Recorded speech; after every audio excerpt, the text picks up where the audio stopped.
ನಮಸ್ಕಾರ ಬಾಸ್, ಎಲ್ಲರಿಗೂ welcome back to Sagar stories. ಮಗ್ಗ ಮೊದಲನೇ semifinals Afghanistan versus South Africa ಪ್ರಿವ್ಯೂಗೆ ಎಲ್ಲರಿಗೂ ಸ್ವಾಗತ. ಮಗ ಯಾರು ಗೆಲ್ತಾರೆ, ಆಫ್ ಇಡ್ತಾರ ಅಫ್ಘಾನಿಸ್ತಾನದವರು? ಇಡಲ್ಲ ಅಂತ ಅನ್ಕೊಳ್ಳೋ ಹಾಗೇನೆ ಇಲ್ಲ ಮಗ.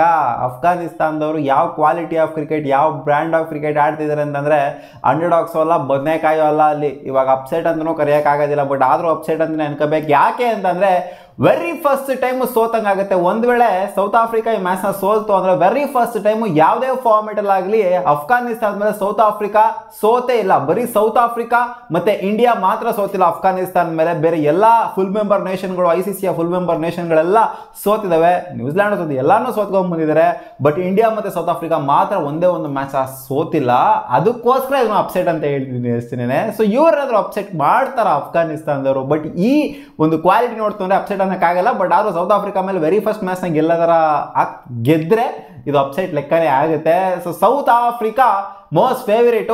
ಈ ಒಂದು ಮ್ಯಾಚ್ ನ ಗೆಲ್ಲೋದಕ್ಕೆ ಗೆದ್ಬಿಟ್ಟು ಹೋಗ್ತಾರ, ಕ್ವಾಲಿಫೈ ಆಗ್ತಾರ ಅಥವಾ ಮತ್ತೆ ಚೋಕರ್ಸ್ ಆಗ್ತಾರ. ಸೆಮಿಫೈನಲ್ಸ್ ಅಂದ್ರೆ ಆಗೋದಿಲ್ಲ ಸೌತ್ ಆಫ್ರಿಕಾ. ಯಾವಾಗಲೂ ಸೆಮಿಫೈನಲ್ ಓಡಿಸ್ಕೊಂಡೇ ಹೋಗೋದೇ ಆಗಾಗಿತ್ತು ಸೌತ್ ಆಫ್ರಿಕಾದು. ಕೆಲವೊಂದು ಟೈಮ್ ಸೆಮಿಫೈನಲ್ ಕೂಡ 8th ಮೂಮೆಂಟ್ವರೆಗೂ ಬರ್ತಾರೆ, ಸೆಮಿಫೈನಲ್ಗೆ ಕ್ವಾಲಿಫೈ ಆಗೋಕ್ಕಾಗಿಲ್ಲ, ಆ ಥರ ಆಗೋಗ್ಬಿಡುತ್ತೆ. ಸೊ ಒಂದೊಂದು ಟೈಮ್ ಸೆಮಿಫೈನಲ್ಗೆ ಬರ್ತಾರೆ, ಸೆಮಿಫೈನಲ್ ಓಡಿಸ್ಕೊಂಡು ಹೋಗ್ತಾರೆ. ಸುಮಾರು ಸಲ ಆಗಿದೆ ಈ ಒಂದು ಇನ್ಸ್ಟೆನ್ಸು ಇವ್ರಿಗೆ, ಸೌತ್ ಆಫ್ರಿಕಾದವ್ರಿಗೆ. ಸೊ ಇಲ್ಲೇನಾದ್ರು ಅಫ್ಘಾನಿಸ್ತಾನ ಒಡೆದಟ್ಬಿಡ್ತು ಅಂತಂದ್ರೆ, ಅಫ್ಘಾನಿಸ್ತಾನ ಫೈನಲ್ ಎಂಟ್ರಿ ಕೊಟ್ಬಿಡ್ತು ಅಂದ್ರೆ, ಅಫ್ಘಾನಿಸ್ತಾನ ಇಂಡಿಯಾ ಮೇಲೆ ಫೈನಲ್ಸು ಅಂತಂದ್ರೆ, ಸೊ ಇದಂತೂ ಒಂಥರ ಬೆಂಕಿ ಇರುತ್ತೆ ಗುರು. ಸೌತ್ ಆಫ್ರಿಕಾ ಕ್ವಾಲಿಫೈ ಆಗೋದು ಇದು ಒಂಥರ ಎಕ್ಸ್ಪೆಕ್ಟೆಡೇನೆ, ಇದು ಫೇವ್ರೇಟ್ಸು. ಸೊ ಇಲ್ಲೇನಾದರೂ ಅಫ್ಘಾನಿಸ್ತಾನದವರು ಆಫ್ ಬಿಡ್ತು ಅಂದರೆ, ಇಲ್ಲಿ ಸೌತ್ ಆಫ್ರಿಕಾ ಗೆದ್ದರೆ ಏನು ಅಷ್ಟೊಂದಿನ ಯಾರಿಗೂ ಶಾಕಿಂಗ್ ಅಂತ ಅನ್ಸಿಲ್ಲ. ಅಫ್ಘಾನಿಸ್ತಾನ ಗೆದ್ಬಿಟ್ರು ಅಂತಂದರೆ, ಅಫ್ಘಾನಿಸ್ತಾನ ಫೈನಲ್ಸು ಅಂತಂದರೆ ಇದಂತೂ ಸ್ಟನ್ ಆಗೋಗ್ಬಿಡುತ್ತೆ. ಇಡೀ ಕ್ರಿಕೆಟ್ ಜಗತ್ತಿನ ಇವಾಗಲೇ ಸ್ಟನ್ ಆಗಿದ್ದಾರೆ ಸೆಮಿಫೈನಲ್ಸ್ ಬಂದಿರೋದ್ರಿಂದ.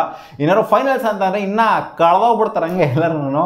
ಸೊ ಇಲ್ಲಿ ಆಗ್ತಿರೋದು ಮ್ಯಾಚ್ ಇಲ್ಲಿ ಅಂತಂದರೆ ಬ್ರಾಂಡ್ ಲಾರಾ ಸ್ಟೇಡಿಯಂಲ್ಲಿ ಟ್ರೈನೆಡಲ್ಲಿ ಮ್ಯಾಚ್ ಆಗ್ತಾ ಇದೆ. ಇಲ್ಲಿ ಎಕ್ಸ್ಪೆಕ್ಟೆಡ್ ಲೋ ಸ್ಕೋರಿಂಗ್ ಗೇಮ್ ಆಗುತ್ತೆ ಅಂತ. ಆವರೇಜ್ ಫಸ್ಟಿಂಗ್ ಸ್ಕೋರ್ ಬಂದ್ಬಿಟ್ಟು 137 ಇದೆ. ಆದ್ದರಿಂದ ಇಲ್ಲಿ ಲೋ ಸ್ಕೋರ್ ಆಗಬಹುದು ಅಂತ. ಟಾಸ್ ಗೆದ್ದವರು ಬೌಲಿಂಗ್ ಮಾಡೋದಕ್ಕೆ ನೋಡ್ತಾರೆ ಅಂತ ರಿಪೋರ್ಟ್ಸ್ ಹೇಳ್ತಿದೆ. ಸ್ಟ್ಯಾಟ್ಸು ಕೂಡ ಅದೇ ರೀತಿ ಹೇಳ್ತಿದೆ. ಇಲ್ಲ ಆಗಿರುವಂಥ 8 T20 ಮ್ಯಾಚ್ಗಳಲ್ಲಿ 4 ಮ್ಯಾಚ್ ಆಗಿದ್ರು ಬ್ಯಾಟಿಂಗ್ ಫಸ್ಟ್ ಆಡಿದ್ರು, 4 ಮ್ಯಾಚ್ ಆಗಿದ್ರು ಬ್ಯಾಟಿಂಗ್ ಸೆಕೆಂಡ್ ಆಡಿದ್ರು. ಸೊ ಎರಡು ಕಡೆನೂ ಇದೆ ಅಂತ ಹೇಳ್ಬೇಕು. ಹಂಗೆ ನೋಡೋಕೆ ಇವನ್ ಆಗಿದೆ ಕಾಂಟೆಸ್ಟ್. ಈ ವಿಕೆಟ್ ಹೆಂಗಿದೆ ಅಂದರೆ ಸ್ಪಿನ್ನರ್ಸ್ಗಳಿಗೆ ಬಲ್ಲೆ ಎಫೆಕ್ಟಿವ್ ಆಗಿರುತ್ತೆ ಅಂತ ಅಪ್ಡೇಟ್ ಇದೆ, ರಿಪೋರ್ಟ್ಸ್ ಇದೆ. ಸೊ ಆದ್ದರಿಂದ ಬೌಲರ್ಸ್ಗಳು ಡಾಮಿನೇಷನ್ ಅಂತೂ ಎದ್ದು ಕಾಣಿಸ್ಬೋದು ಬ್ಯಾಟರ್ಸ್ಗಳಿಗೆ ಕಂಪೇರ್ ಮಾಡ್ತು ಅಂದರೆ. ಸೊ ಬ್ಯಾಟಿಂಗ್ ಸೈಡ್ ಯಾವುದು ಮಸ್ತಾಗಿ ಆಡುತ್ತೋ ಸೊ ಆ ಸೈಡು ಗೆಲ್ಲುವಂಥ ಸಾಧ್ಯತೆ ಇರುತ್ತೆ. ಯಾಕಂದರೆ ಬೌಲರ್ಸ್ಗಳು ಎರಡು ಸೈಡ್ಗಳು ಕೂಡ ಮಸ್ತಾಗಿದ್ದಾರೆ, ಗೊತ್ತಿರೋದು ನಿಮಗೆ. ಈ ಕಡೆ ಕೇಶವ್ ಮಹಾರಾಜು ಮತ್ತೆ ಶಂಸಿ ಅಂತೂ ಈ ಟೂರ್ನಮೆಂಟ್ ಅಲ್ಲಿ ಮಸ್ತಾಗಿ ಕಾಣಿಸ್ಕೊಂಡಿದ್ದಾರೆ. ಈ ಕಡೆ ರಾಶಿದ್ ಖಾನ್ ಜೊತೆಗೆ ನೂರ್ ಅಹ್ಮದ್ ಇದ್ದಾರೆ. ರಾಶಿದ್ ಖಾನ್ ಈ ಟೂರ್ನಮೆಂಟ್ ಅಲ್ಲಿ ಮಸ್ತಾಗಿ ಕಾಣಿಸ್ಕೊಂಡಿದ್ದಾರೆ. ಒಂಥರ ಎರಡು ಸ್ಪಿನ್ ಅಟ್ಯಾಕ್ ಕೂಡ ಒಂಥರ ಕಾಂಟ್ರಾಸ್ಟಿಂಗ್ ಆಗಿದೆ ಅಂತ ಹೇಳ್ಬೇಕು. ಇನ್ನ ಫಾಸ್ಟ್ ಬೌಲಿಂಗ್ ಅಟ್ಯಾಕ್ ಬಂತು ಅಂತಂದ್ರೆ ಸೌತ್ ಆಫ್ರಿಕಾ ಬೆಟರ್ ಆಗಿದೆ. ರಬಾಡಾ ಇದ್ದಾರೆ, ಮಾರ್ಕೋ ಯಾನ್ಸನ್ ಇದ್ದಾರೆ, ನೋಕಿಯಾ ಇದ್ದಾರೆ. ಸೊ ಬೆಟರ್ ಆಗಿದೆ ನನ್ನ ಪ್ರಕಾರ. ಇವ್ರಿಗೆ ಕಂಪೇರ್ ಮಾಡಿದ್ರೆ ಫಾಸ್ಟ್ ಬೌಲಿಂಗ್ ಅಟ್ಯಾಕ್ ಬೆಟರ್ ಆಗಿದೆ. ಬಟ್ ಯಾರು ಮ್ಯಾಚ್ ಟೈಮಲ್ಲಿ ಡೆಲಿವರ್ ಮಾಡ್ತಾರೆ ಅನ್ನೋದು ಇಂಪಾರ್ಟೆಂಟು. ಯಾಕಂದ್ರೆ ನವೀನ್ ಉಲ್ಲಕ್ಕೂ ಸಿಕ್ಕಾಪಟ್ಟೆ ಚೆನ್ನಾಗಿ ಇಂಪ್ಯಾಕ್ಟ್ ಮಾಡೋರು ಲಾಸ್ಟ್ ಮ್ಯಾಚ್ ಅಲ್ಲಿ, ಮಸ್ಟ್ ವಿನ್ ಮ್ಯಾಚ್ ಅಲ್ಲಿ. ಸೊ ಈ ತರ ಒಂದು ಇಂಪ್ಯಾಕ್ಟ್ 4 ವಿಕೆಟ್ ಕ್ರೂಷಿಯಲ್ ವಿಕೆಟ್ಸ್ಗಳನ್ನ ಎತ್ಕೊಂಡು ಕೊಟ್ಬಿಟ್ರು. ಆಮೇಲೆ ಗುಲ್ಬುದ್ದೀನ್ ಅವರು ಇದ್ದಾರೆ, ಒಂಥರ ಚೆನ್ನಾಗಿ ಮಾಡಿದ್ದಾರೆ. ಕ್ರೂಷಿಯಲ್ ಟೈಮಲ್ಲಿ ವಿಕೆಟ್ಸ್ಗಳನ್ನ ತಗೊಂಬಂದು ಕೊಡುವಂಥ ಬೌಲರ್ ಇವ್ರ ಕಡೆ ಇದ್ದಾರೆ. ಫಜಲ್ ಫರೂಕ್ ಇನಿಷಿಯಲ್ ಬ್ರೇಕ್ಸ್ನ ತಗೊಂಬಂದು ಕೊಡ್ತಾರೆ. ಸೊ ಒಂಥರ ಕಾಂಟ್ರಾಸ್ಟಿಂಗ್ ಆಗಿದೆ ಅಂತ ಹೇಳಬೇಕು.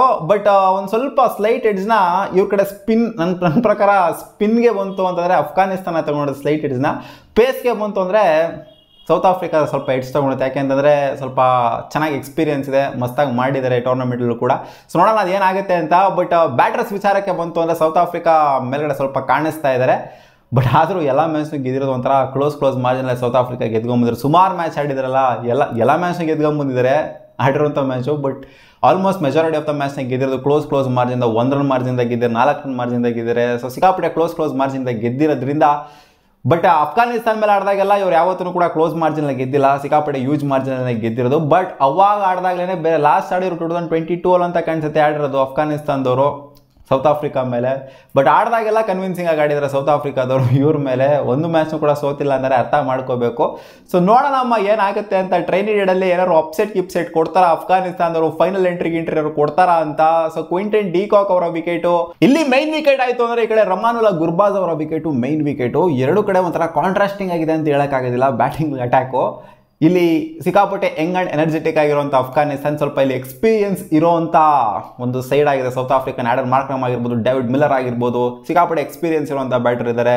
ಇಲ್ಲಿ ಮೊಹಮ್ಮದ್ ನಬಿ ಒಬ್ಬರೇ ಸಿಕ್ಕಾಪಟ್ಟೆ ಎಕ್ಸ್ಪೀರಿಯನ್ಸ್ ಇರುವಂಥ ಅಲ್ಲಿ ಬ್ಯಾಟರ್ ಆಲ್ರೌಂಡರ್ ಕಾಣಿಸ್ತಾ ಇರೋದು. ಇನ್ನೆಲ್ಲ ಮಿಕ್ಕವರೆಲ್ಲ ಹೊಸ ಮುಖಗಳೇ. ಬಟ್ ಇನ್ನೂ ಡೆವಲಪ್ ಆಗ್ತಿದ್ದಾರೆ ಅಫ್ಘಾನಿಸ್ತಾನ್ ಕ್ರಿಕೆಟ್. ಇಲ್ಲಿವರೆಗೂ ಬಂದಿರೋದೇ ದೊಡ್ಡ ವಿಚಾರ. ಅವರು ಸ್ಟಪ್ಸ್ ಅವರು ಇದ್ದಾರೆ, ಮಾರ್ಕ್ರಮ್ ಅವರು ಇದ್ದಾರೆ, ಇವ್ರ ಮೇಲೆ ಎಕ್ಸ್ಪೆಕ್ಟೇಷನ್ ವಿಪರೀತವಾಗಿದೆ. ಬಟ್ ಅಲ್ಟಿಮೇಟ್ಲಿ ಎಕ್ಸ್ಪೆಕ್ಟೇಷನ್ ಇರೋದೇ ಸಪ್ರೇಟು, ಮ್ಯಾಚಲ್ಲಿ ಡೆಲಿವರ್ ಮಾಡೋದೇ ಸಪ್ರೇಟು. ಏನು ಬೇಕಾದರೂ ಆಗ್ಬೋದು ಗುರು. ನಾನು ಅಫ್ಘಾನಿಸ್ತಾನ ಸೋಲ್ತಾರೆ ಅಂತ ಖಂಡಿತ ಹೇಳ್ತಿಲ್ಲ ಗುರು. ಅಫ್ಘಾನಿಸ್ತಾನ ಅಂಡರ್ ಎಸ್ಟಿಮೇಟ್ ಮಾಡ್ತಾನೆ ಇಲ್ಲ. ಅಫ್ಘಾನಿಸ್ತಾನ್ ಗೆದ್ದರೆ ಆಶ್ಚರ್ಯ ಪಡುವಂಥದ್ದೆಲ್ಲ ಏನೂ ಇಲ್ಲ. ಈ ಟೂರ್ನಮೆಂಟ್ ಇವ್ರು ಆಡಿರೋದು ನೋಡ್ತು ಅಂದರೆ, ರೀಸೆಂಟಾಗಿ ಈ ಟೂರ್ನಮೆಂಟ್ ಮಾತ್ರ ಅಲ್ಲ, ODI ವರ್ಲ್ಡ್ ಕಪ್ ಆಡಿರೋದನ್ನ ನೋಡ್ತು ಅಂದರೆ ಅಲ್ಲಿಂದ ಬೌನ್ಸ್ ಬ್ಯಾಕ್ ಆಗಿ ಹೆಂಗೆ ಬಂದರು ಅಂತಾರೆ ಅಫ್ಘಾನಿಸ್ತಾನದವರು. ಎಲ್ಲ ಒಂಥರ ಇಡೀ ಕ್ರಿಕೆಟ್ ಜಗತ್ತೇ ತಿರುಗಿ ಅಫ್ಘಾನಿಸ್ತಾನ ಕಡೆ ನೋಡಬೇಕು ಆ ಥರ ಮಾಡ್ಕೊಂಡಿದ್ದಾರೆ ಇವಾಗ. ಸೊ ಲಿಟ್ರಲಿ ನನಗೇನು ಆಶ್ಚರ್ಯ ಪಡುವಂಥದ್ದೇನಿಲ್ಲ ಇನ್ ಕೇಸ್ ಏನಾದ್ರು ಗೆದ್ದರು ಅಂತಾನೆ. ಬಟ್ ನನ್ನ ಪ್ರಕಾರ ಸೌತ್ ಆಫ್ರಿಕಾ ಗೆಲ್ಲುತ್ತೆ ಅಂತ ಅನ್ನಿಸ್ತಿದೆ. ಯಾಕಂದರೆ ಆನ್ ಪೇಪರ್ ನೋಡ್ತು ಅಂದರೆ ಸ್ವಲ್ಪ ಬೆಟರಾಗಿ ಕಾಣಿಸ್ತಿದೆ ಅಫ್ಘಾನಿಸ್ತಾನ್ಗಿಂತ. ಬಟ್ ಅದೇ ಹೇಳ್ತೀನಿಲ್ಲ, ಅಫ್ಘಾನಿಸ್ತಾನ್ ಗೆದ್ದರೆ ಆಶ್ಚರ್ಯ ಪಡುವಂಥದ್ದೆಲ್ಲ ಏನಿಲ್ಲ. ಗೆದ್ದರೆ ಅಫ್ಘಾನಿಸ್ತಾನ್ ಡಿಸರ್ವಿಂಗ್ ಏನೇ ಅಂತಲೇ ಹೇಳ್ತೀನಿ. ನೋಡೋಣ ಅದೇನಾಗುತ್ತೆ. ನಿಮ್ಮ ಅನಿಸಿಕೆ ಏನು? ಯಾರು ಗೆಲ್ಬಹುದು, ಅಫ್ಘಾನಿಸ್ತಾನನ ಅಥವಾ ಸೌತ್ ಆಫ್ರಿಕಾನ? ಕಾಮೆಂಟ್ ಸೆಕ್ಷನಲ್ಲಿ ಕಾಮೆಂಟ್ ಮಾಡಿ ತಿಳಿಸಿ. ವಾ.